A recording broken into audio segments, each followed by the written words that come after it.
¿Qué me dirían si les dijera que Robin Hood no era el ladrón que le robaba a los ricos, sino el héroe que le devolvía al pueblo lo robado? Pues para algunas personas puede que Robin Hood haya sido la personificación del bien y la justicia. Para otros, el símbolo del mal y el crimen. Pero lo que sí está clarísimo es que Robin Hood es el mejor ejemplo para pensar la complejidad de la corrupción y las maneras que existen para combatirla. Así es que apúntenle bien y no quiten el ojo del objetivo, porque lo que hablaremos hoy servirá para no olvidar que poco a poco se nos está devolviendo lo que siempre fue nuestro.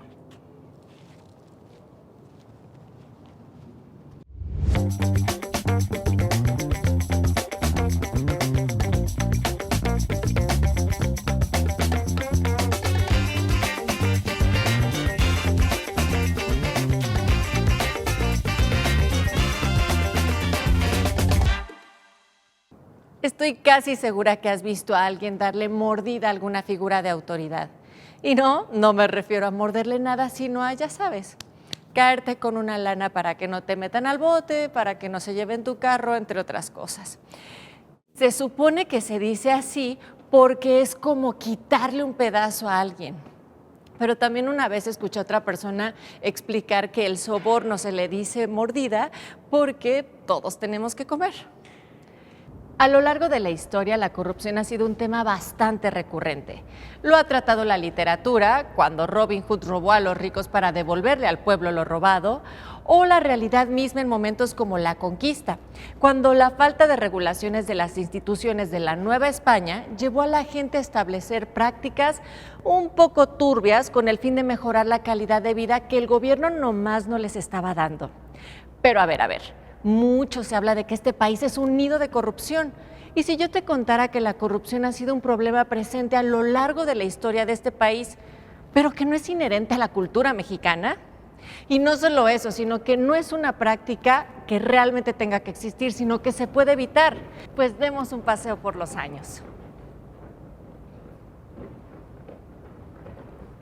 Tú y yo sabemos que es imposible afirmar cuál fue el primer acto de corrupción que se suscitó en la historia.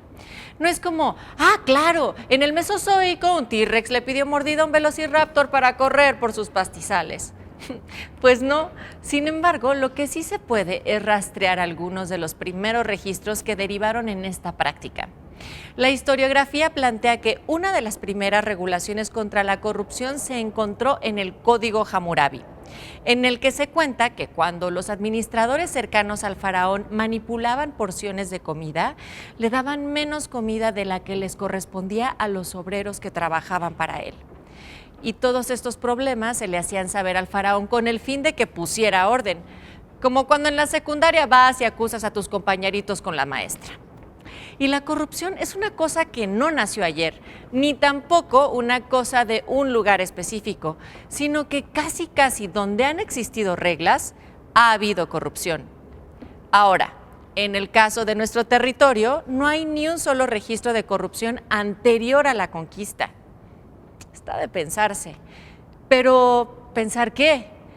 Pues que se cree que la corrupción en México nació en la conquista y en el sistema político colonial.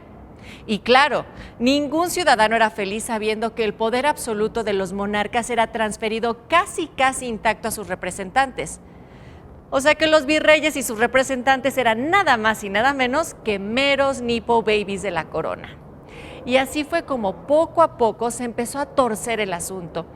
Por un lado, en el ámbito económico estaba el nepotismo y en lo social el sistema de castas hacia su entrada lamentablemente triunfal.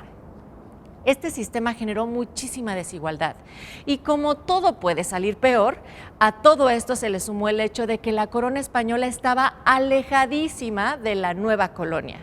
Así que si nos preguntan que si había posibilidad de regular las instituciones, pues ni de broma. Y ahora voy a decir algo muy controversial. La verdad es que en esa época, y después de contextualizar lo que les acabo de decir, las prácticas corruptibles no eran tan malas, porque se hacían con el fin de mejorar la calidad de vida de las personas o como simples actos de subordinación ante las leyes de la corona para hacerle la barba al rey, pues. Por ejemplo, había venta de apellidos y oficios. porque de otro modo la gente no podía aspirar a una calidad de vida decente.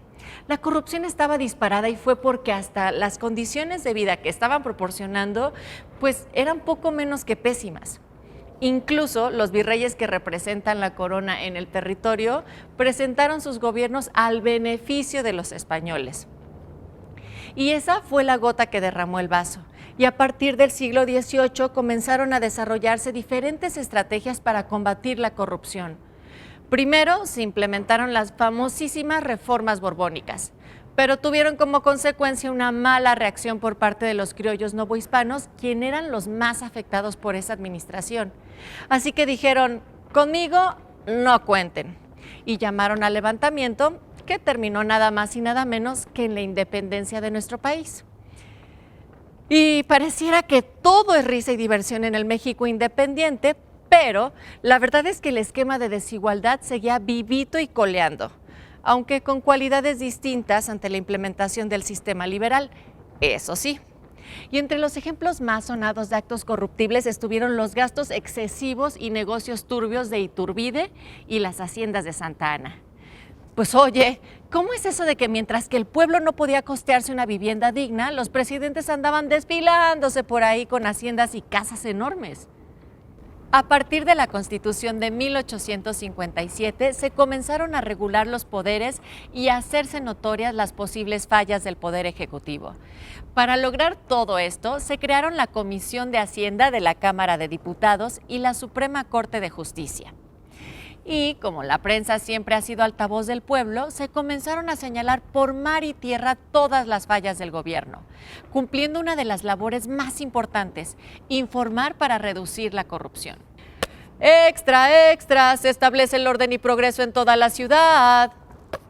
Para finales del siglo XIX se impulsó el crecimiento económico invirtiendo grandes capitales.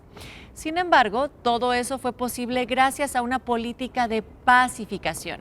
Es decir, que bajo el lema orden y progreso, se hizo uso de la fuerza cuantas veces fuera necesario. Y otra vez empezó a repetirse la historia. Se comenzaron a facilitar puestos públicos a los conocidos del presidente, favoreciendo otra vez a unos pocos.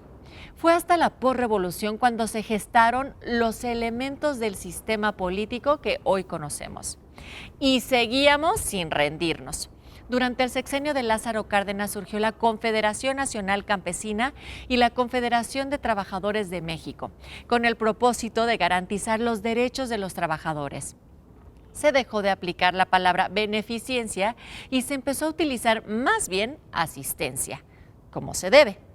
Así se reconocía la obligación del Estado de procurar el bienestar de la población, porque nos tenían rascándonos la espalda con nuestras propias uñas. Después se crearon la Secretaría de Asistencia Pública y el Departamento de Asuntos Indígenas. La verdad es que la lucha por la democracia y la reducción de la corrupción ha estado latente durante años. Y aunque sabemos que mientras haya reglas habrá quien las rompa, hemos logrado ver cómo se ha intentado darlo todo para lograr un país más honesto. En 2020, por ejemplo, se creó el Instituto para Devolver al Pueblo lo Robado, el INDEP, que fue fundado para dar destino a los bienes y empresas improductivas para el Estado, retomando políticas de transparencia. Porque aunque sabemos que quizá para unir es necesario romper, creemos que existen mejores maneras de lograr la democracia y la paz que corrompiendo nuestros ideales. Y una de ellas es no permitir que se nos quite lo que con muchísimo esfuerzo hemos ganado. Para no olvidar que no es necesario ser Robin Hood para recuperar aquello que siempre fue nuestro.